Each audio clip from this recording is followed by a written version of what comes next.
Good afternoon, and thanks for joining us. The Crown and defense are split on sentencing for a man found guilty of manslaughter in the death of a Saskatoon woman. Roderick Sutherland was convicted last October of manslaughter and offering indignity to human remains in the death of Megan Gallagher. Court heard the 30-year-old was confined to a chair in Sutherland's garage and died on September 20th, 2020, after plastic wrap was put around her face. Sutherland is one of 7 people convicted in Gallagher's death. The Crown is seeking an 8 to 10-year sentence for manslaughter, while the defense is asking 3.5 years. The Crown is also seeking 2 to 3 years for offering indignity to human remains, while the defense has asked for 1.5 years. The judge has reserved his decision until next Wednesday. The closure of Prairie Harm Reduction has prompted mixed reactions throughout Saskatoon. PHR closed its doors last week after the organization shared that it was suffering from significant financial issues. A rally was hosted on Saturday where people shared concerns about the impacts of the closure. However, some of those who live and work in the area have expressed relief following the PHR decision to close. You know, safe consumption is just a part of harm reduction. And our position has always been that harm reduction must include protection for vulnerable individuals and protection for the community. So public health and public safety must be balanced. In addition to its role as a safe consumption site, PHR provided 2 youth homes, educational services, and family supports. 9 more Saskatchewan communities are now eligible to be part of the Rural and Remote Recruitment Incentive Program. It allows communities to offer incentives to high-priority health workers of up to $50,000 for a 3-year service. The communities include Beauval, Buffalo Narrows, Carlisle, Creighton, Craik, Davidson, Ituna, Momart, and Macklin. There are now 82 communities that can use the program. Since its implementation, the incentives have helped fill more than 530 hard-to-recruit positions in rural and remote areas. Sask Power is reminding farmers to be careful around power lines when moving equipment this growing season after a spike in the number of incidents last year. The Crown Corporation says 315 farm-related incidents involving Sask Power infrastructure were recorded in 2025. That's up from 262 the previous year. Sask Power said all line strikes are preventable and farmers are encouraged to use extra caution around power poles and overhead lines with seeding approaching. Common causes include fatigue, underestimating the size of equipment, or digging too close to power lines. 3 infrastructure projects in Saskatchewan are getting a massive boost from the federal and provincial governments. Regina's Taylor Field redevelopment, Saskatoon's Material Recovery Centre at its landfill, and Moose Jaw's Spring Creek Stormwater Project are the first 3 projects to receive federal grants. The money comes from the Canadian Housing Infrastructure Fund, totaling nearly $26 million. The projects will support the construction of more than 29,000 homes. What we're seeing here is the first step. We're talking about consultations. Before legislation or new funding projects are being funded or being developed and put in place, we need to know what's going to work on the ground and not that's going to happen in 10 years' time. We need assistance right now. The federal government plans to invest more than $187 million into housing-enabling infrastructure across the province, with the government of Saskatchewan adding an additional $156 million. More approved projects in other cities will be announced later. Compared to other provinces, Saskatchewan is still one of the most affordable places to live in Canada. But due to a shortage in homes on the market, home prices are continuing to increase toward another record. Sierra de Souza-Butts explains. Weyburn real estate agent Eric Anderson says the demand for housing remains steady.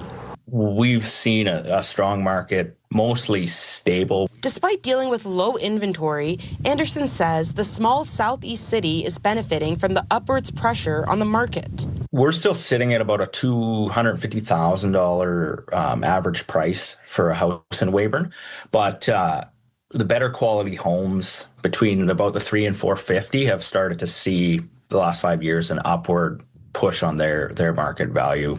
According to a recent report by Saskatchewan Realtors Association, residential homes are selling far more than asking price due to housing supply constraints, sparking a new benchmark record for prices last month. In communities like Estevan, Weyburn, Swift Current, Melville, Yorkton, we're seeing double-digit benchmark price increases, so anywhere from 10 to 15% increase in benchmark pricing. The number of homes for sale remain below historical norms, with over 50% below supply for this time of the year. We have jurisdictions in Saskatchewan who have a month, maybe more of supply, which means if no new homes go on the market in 32 days, there are going to be no homes. We haven't seen a bunch of houses built in the last 10 years, so more construction would help with our inventory shortage.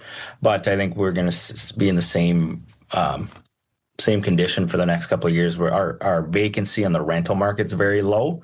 Although the provincial and federal governments have announced supports for housing, along with additional local government initiatives, the Saskatchewan Realtors Association says new housing supply still won't keep up with demand. Sierra D'Souza Buds, CTV News, Regina.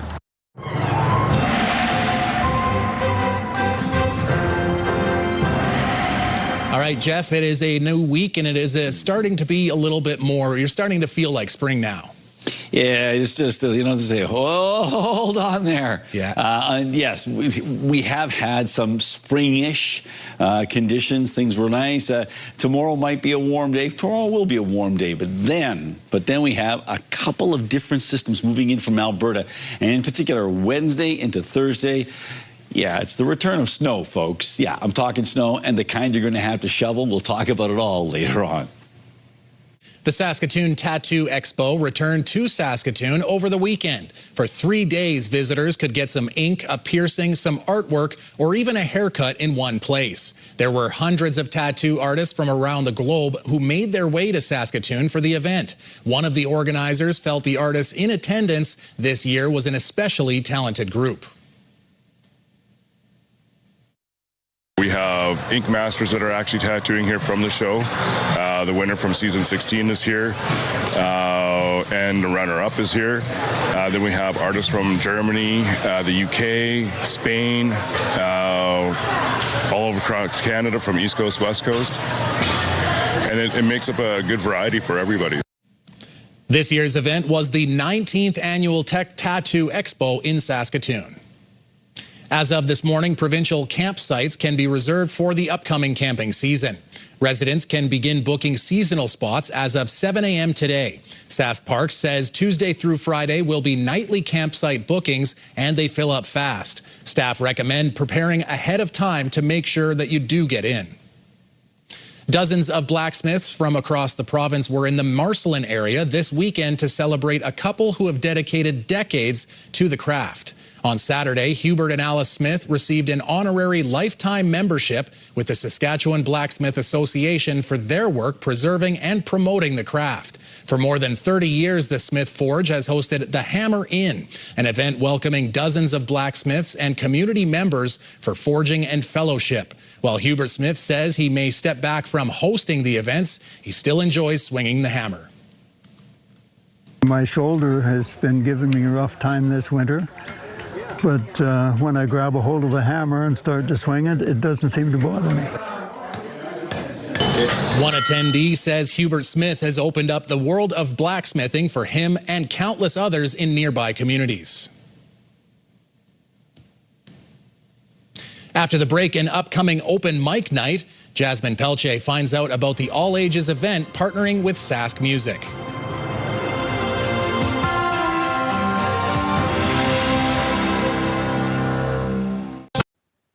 So there is an open mic night coming up in Prince Albert this weekend, and we're going to find out more information for people who are maybe interested in participating or perhaps going and just having a fun night out.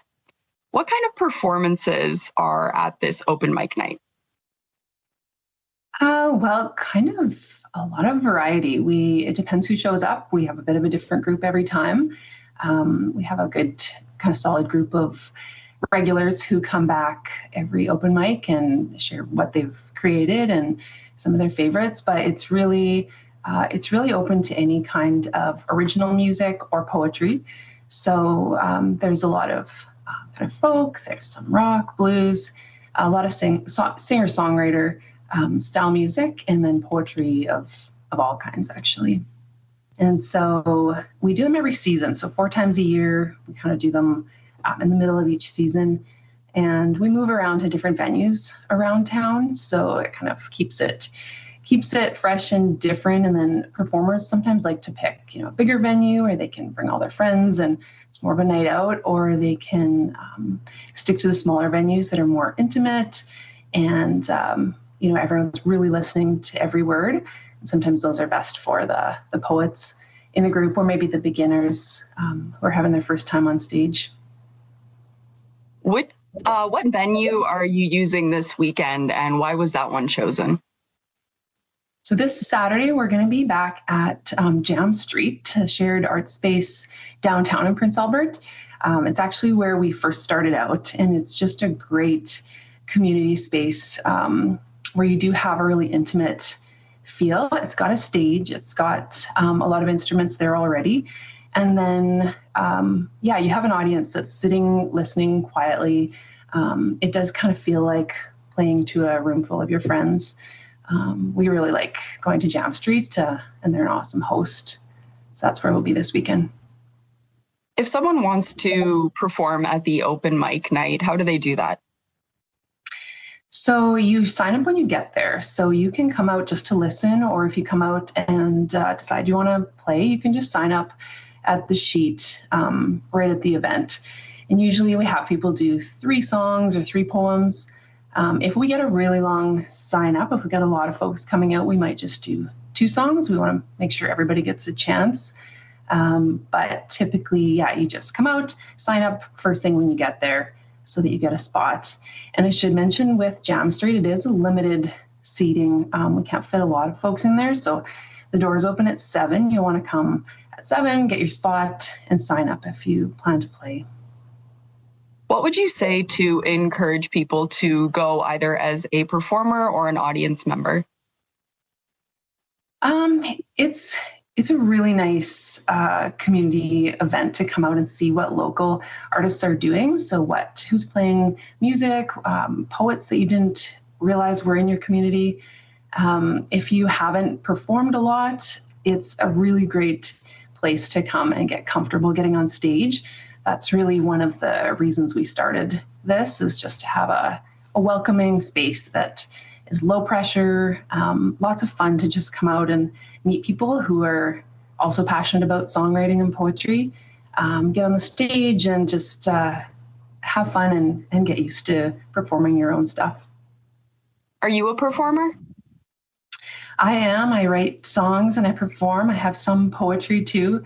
I'm someone who does get really nervous on stage, and so this has been therapeutic for me to kind of get past that stage fright and enjoy sharing what we create. Because I think for poetry and songwriters and musicians of all kinds, we write for ourselves, but we really have a drive to share it with others.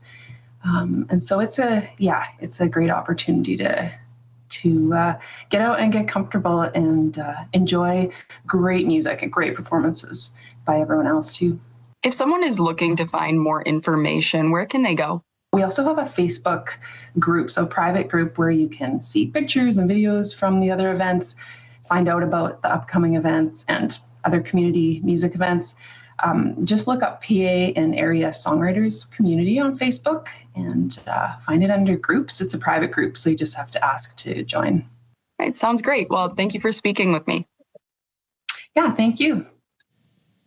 Jeff has a less desirable look at weather coming up, and later a Canadian Medical Association study unpacks cancer trends and projections.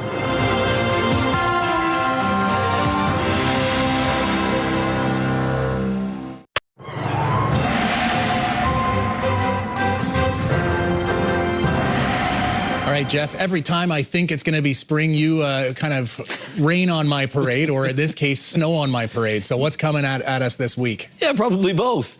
But certainly we are anticipating some snow on your parade. Sing it, Barbara.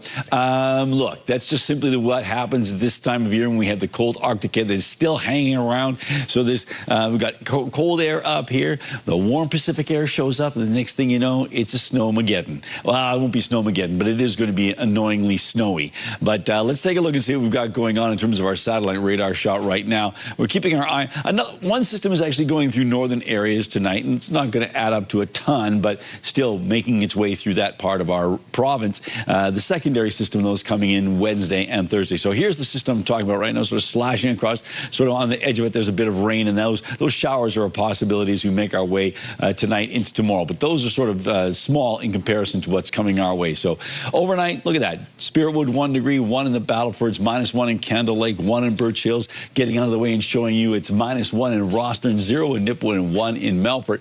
Tomorrow's high, well, pretty warm. So yes, temperatures approaching 10 degrees in many locations and getting to 10 and above. So we've got 9 in Spiritwood, 12 in the Battlefords, 9 as well in Candle Lake and Birch Hills and Nipawin, cloudy, and 10 in Rostern. Congratulations to the Lions Rostern for putting on a terrific past night the other night, a fundraiser. 8 degrees in Melfort, and lots of clouds out there, and the clouds will be the harbinger of some of that rain that's coming in. But we've got ourselves a chance of some showers in Prince Albert tonight, -1 degree, so roads could be slick, so a risk of freezing rain to go along with that. Winds out of the east at 15, and tomorrow 10 degrees, cloudy skies, winds from the west, and then shifting around to be from the northwest, so a bit cooler flow pattern from the wind, but not a really strong wind, but it's still in play. -3 degrees on Wednesday and Thursday. I know, -3, and both of those days there's a chance of some snow. We certainly anticipate it on Wednesday night into Thursday, and then 2 degrees on Friday. Saturday 4. 8 degrees on Sunday, which is essentially a seasonal temperature, and then 1 week from today, 13 big degrees. But that's a week away. Yeah, there you go. Don't hold your breath. Let's say it that way. Well, you just did. Yeah, there you go. All right, Jeff. Well, the Art Hauser Center proved to be a very difficult place for the Saskatoon Blades to play this weekend. On Friday, the home team exploded for 3 first-period goals and never looked back, taking Game 1 by a 6-1 score and holding the Blades to just 17 shots. On Saturday, the Raiders benefited from a 15-save Mikhail Orshilak shutout and a 3-0 Game 2 win. Games 3 and 4 go in Saskatoon Tuesday and Wednesday night from SaskTel Center. A second-half push fell short for the Saskatchewan Rush on Saturday night.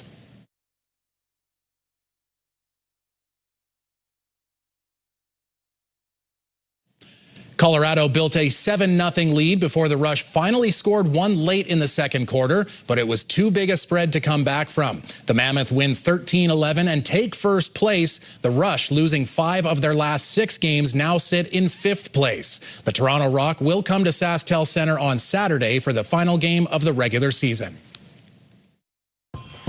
Do you have a community event you would like to promote? Or maybe you'd like to draw attention to your organization? Let your local CTV station help you spread the word. Contact us at 306-922-6020 or email panews@ctv.ca. You can appear on CTV Prince Albert's News at 5 and get your message to our viewers.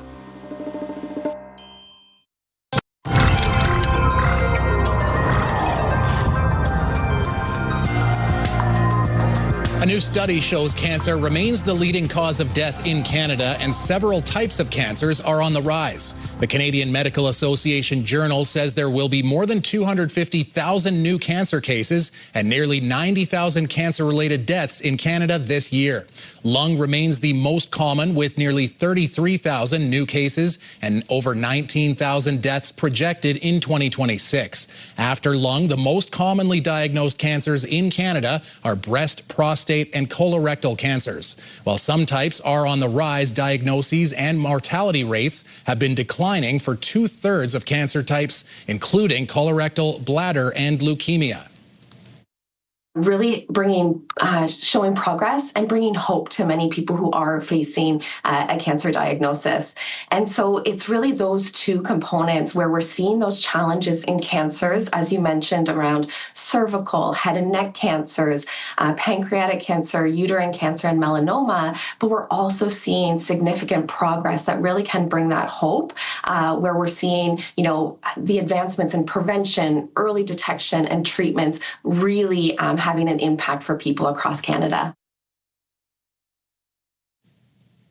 Experts say a new study is highlighting the need for more screening for people who survive cancer as young adults. The research says people who had cancer as adolescents and young adults are twice as likely to develop another cancer later in life. Published in the Canadian Medical Association Journal, the study counted the development of new cancers in Alberta patients who had first been diagnosed between the ages of 15 and 39. The senior author said radiation used to treat the first cancer can cause another cancer over the years. Brought to you by Saskatchewan Union of Nurses. Thank you to Saskatchewan's 11,000 registered nurses. All right, Jeff, you're probably not going in either of the rivers this time of year, but if you were going in the water, here's something you probably don't see every day: cats comfortable in the water.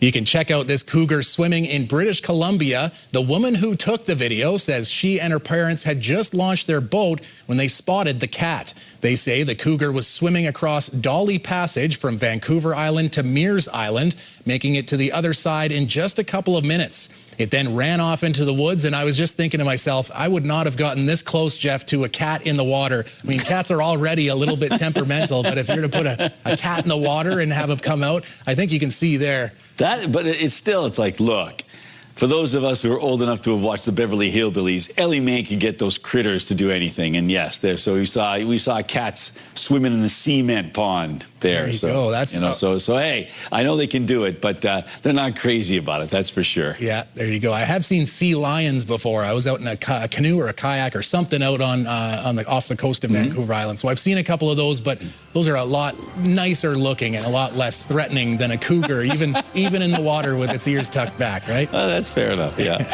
All right. Well, that's going to do it. National news is coming up.